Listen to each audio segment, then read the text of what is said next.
Hey guys, welcome back to another episode of Reddit Wine Down. Now, this time, we're not going to quite use wine. I'm drinking Liquid Death. You guys never had it? What is that? It's called Liquid Death. So they have Liquid Death? Yeah, and so I hate drinking it because it looks like, can I even show this on camera? I don't know. No free advertisement. No free advertisement, but this is my favorite tea to drink because it's 20 calories a can and it's got 4 grams of sugar in total, and it's got vitamins in it, and they got different flavors. This one I like because it's green tea and agave, so I love tea. Nice. But they got the lemonade tea, it's called the Dead Billionaires, and I love the thing. Sometimes when I'm drinking it, I'm it looks like I'm drinking a can of Modelo or something like that. I'm it's not beer. It's not beer. And they have, they also do seltzer water is what they're really famous for. My brother's fiance really likes the seltzer water. I am just prefer to their tea. Because, I don't drink soda and I don't really want things that are too sugary. This is it. She's the queen here. They also came out with energy drinks, so I kind of want to try that because sometimes you just need to be needing energy. You're a little caffeine addict. Right. And then what you got today? Okay, so I got my favorite wine because, we film on Sundays, y'all. So, it's the day. Yeah. It's one day where, it was okay. But yeah, it's called Bodacious. It's a Canadian wine, real cheap, but it gets the job done. So yeah, I'm just gonna pour myself a little some of this if I can open it.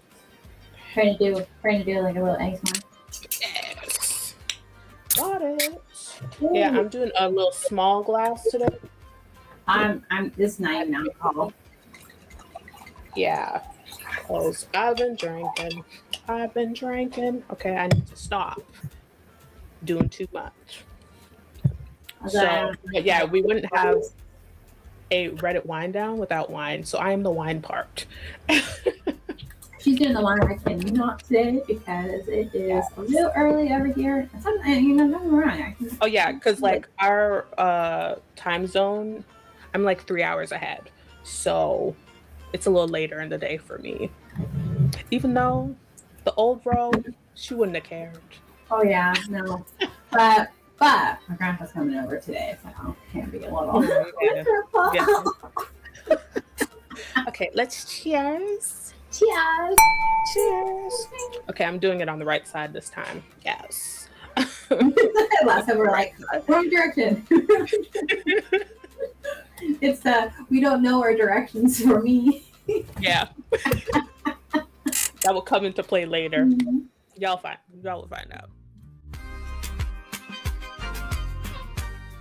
All right, so starting off with the first Reddit post today, Arnell found this one, and it made me giggle. It had me kicking my feet in humor. It's from the Reddit thread called English Learning. This is from Reddit user AfterChemical3731. They posted that they were on a dating app, and so context, they are a woman, and so yeah, that's needed. To a prompt, okay, and I'm sure it was something like, "Oh, I'm a big fan of Shakespeare" or something like that. So her pickup line was, "Shakespeare, I want to shake thy spears." And that was so funny. But apparently the dating app was like, "Hey, this is offensive." And she was just like, "In what way is this offensive?" I mean, context-wise, it's a little, it's out there. It's a little cheeky.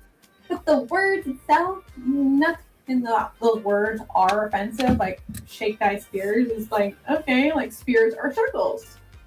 Mm-hmm. But the context of the sentence, and this is where English has an interesting use, which I'm sure in other languages you guys can do the same thing, where you can frame a sentence to be suggestive depending on the way that you word it, right? So I want to shake thy spears. I mean, shake what kind of spears? Okay. Shake what kind of spears? Okay. Shaking that booty. That's what she was saying.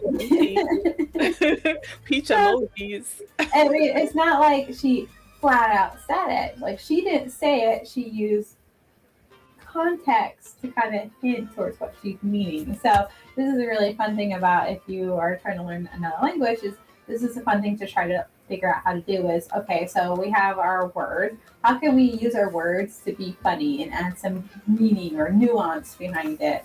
So this one, you know what? If she's an English learner, if she had that, I would have been like, kudos. That was great. That was good.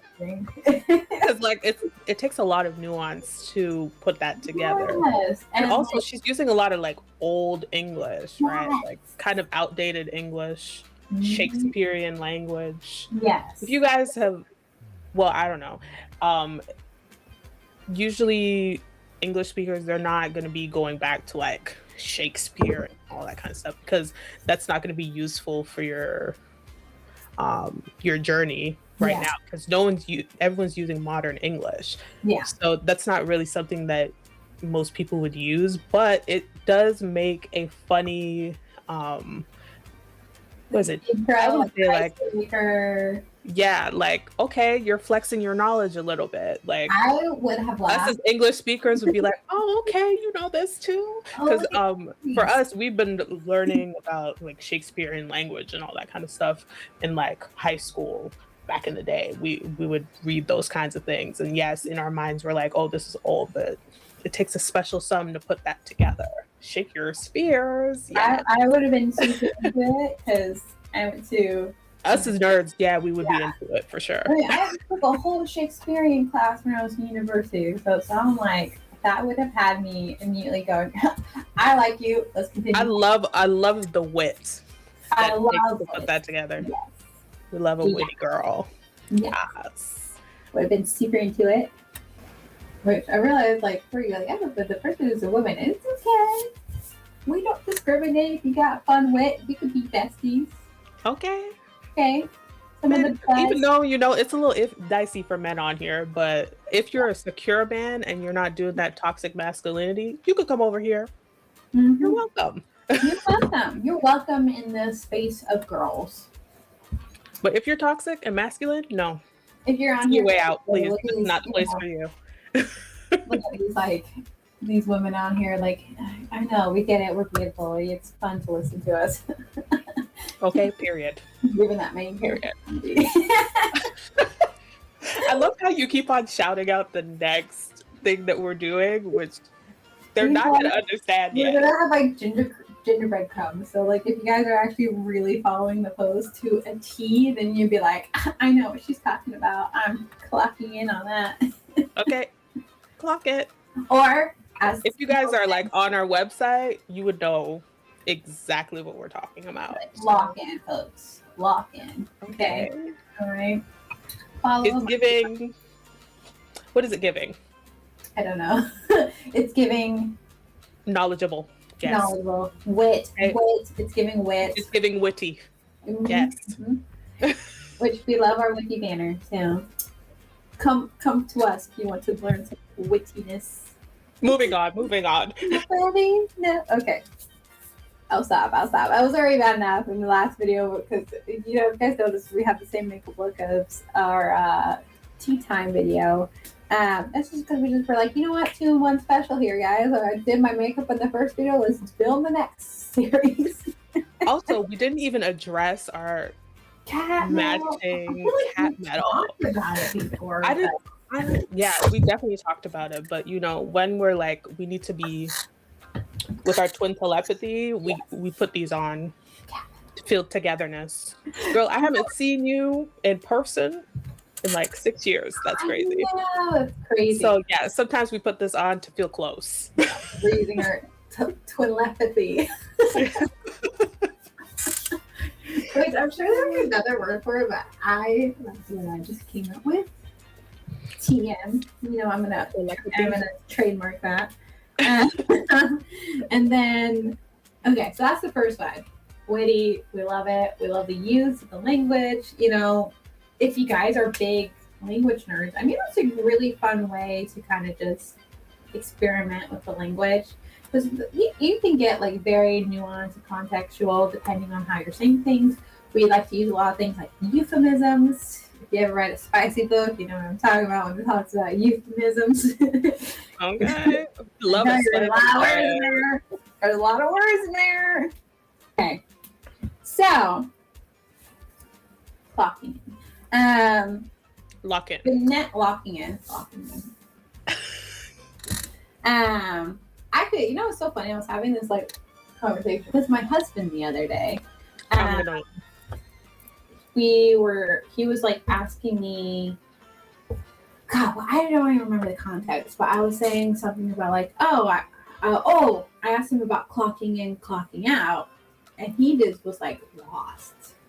We were talking about that word, like in the context of working, we use clock in or clock out, but sometimes so basically when you clock in, you're going into work, and to let your employer know that you're there on time and what time you get there, you can't. I don't know. I know for me, well, let's use our shared experience. When we would clock in for our job when we were in Korea, we would do the whole fingerprint thing just to show that we were, when we walked in, we'd do the fingerprint, and then they would have us as, okay, we're here, and then when we leave, we clock out, which means you do the fingerprint again, and that's the end of your shift, basically. Yep. So they just want to make sure that you were there for all hours of the day. But in the context of like what I do now, like my current job, I clock in the morning, and I clock out for lunch, and then I clock back in for lunch, and then I clock out at the end of the day. Oh, because we're talking about how he tracks his hours, because he was complaining about that he's not really getting lunchtime. And I'm like, wow, from what I remember living in Korea, we didn't really have those clock in, clock out time for lunch. And then I felt like a lot of employers took advantage of that. Because, one of the things in Korea that a lot of people are struggling with is the whole entire working your lunch in the classroom, where we know in the contract, it's very clear, even by labor standards, that we should not be serving children school lunches, because one, we don't have the certification of it, because you have to have certifications. A lot of these schools will have you doing it, and technically what you're doing is not legal. Well, surprise, surprise. A lot of things that they do is not legal, but they get away with it. And then not having a place to eat lunch other than the classroom, that's also not super duper allowed. Depends on the school. Like if you're working in a small school, sure, whatever. Or you could just go out for lunch, because we sometimes did that. We would just like leave the building and go out for lunch, because it was like we had like an hour-ish to eat lunch, which was nice, because now I get 30 minutes of lunch, and I kind of miss that hour lunch. That's actually really crazy though, because 30 minutes is not enough, unless, like, I know for here, if you're working part-time, you get 30 minutes. If you're working full-time, it's an hour. Yeah. So it depends on the hours. So like if you're working for 8 hours, a half an hour is not enough. Because I know for my mom, she has an hour, and then she has like a morning half hour or something like that. But she works 12 hours. Yeah. No. And I only work 8. Yeah, but even for 8, that's not enough. Half an hour is crazy. Anyways, give me some tea on working in different countries depending on where you're at. Yeah. I guess that like depends. So like if you're hourly, like I am, then it is like you have to track it. But if you're by contract, then you don't have to track it. But like it's still within your schedule. So it just depends on what kind of contract you have, I guess. I think I'm gonna split this episode into 2. Yeah. All right. Stay tuned for part 2. This next one I thought was just, we're not going to talk about what the post says in particular because it's a little NSFW, but I thought it's a little